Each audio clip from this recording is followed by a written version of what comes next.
ஏன்னா கலர் கண்ணாடி தான் அதுக்கு வந்து வந்து முதல்ல வலது காலை எடுத்து வழி அனுப்பி வச்சது கலர் கண்ணாடி தான்.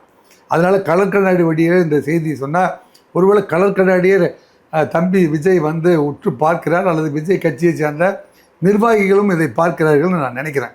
உங்களுக்கு ஏதோ டிவி கையில் அதிகமாக சப்ஸ்கிரைப் இருக்காங்க, முக்கியமான ஆட்களும் உங்களை பார்க்குறாங்கன்னு நான் நினைக்கிறேன். அதனால் உங்கள் வழியாகவே இதை சொல்கிறேன். இதுக்கு வந்து ஒவ்வொரு மாவட்டத்துலேயுமே இவங்க தேவை. 38 மாவட்டத்துக்குமே வந்து இந்த நிர்வாகிகள் தேவை.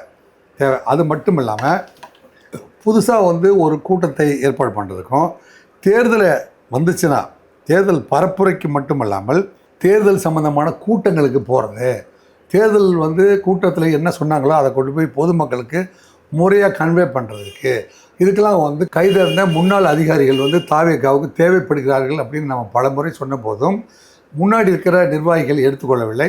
இப்போ இருக்கிற அட்வைசர்ஸ் வந்து இதை பற்றி திங்க் பண்ணி அந்த ஃபீல்டில் இறங்கியிருக்கிறதுனால எவ்வளோ பேர் தேவைப்படுறாங்க அப்படிங்கிறத பார்த்து இதில் வந்து பழைய அரசியல் கட்சி பின்புலம் இல்லாத ஆட்கள் யார் அப்படிங்கிறத தேர்ந்தெடுத்து என்னங்க இங்கிருந்து கொண்டு மற்றொரு எதிரணிக்கு தகவல் கொடுக்குற ஆட்கள் யாராவது இதுக்குள்ளே வந்துடாமல் பார்க்குற மாதிரியும், எனக்கு இங்கே போடுறதெல்லாம் ரகசிய கூட்டமாக இருக்கும் அல்லது திட்டங்கள் வந்து அத்தனையுமே வந்து கான்ஃபிடென்ஷியல், ரகசியம்ங்கிறது கான்ஃபிடென்ஷியலாக இந்த கட்சியினுடைய வளர்ச்சிக்காக வந்து போடுகிற திட்டமெல்லாம் வந்து எதிரணிக்கு தெரிவிக்காதவர்களாக இருக்க வேண்டும்.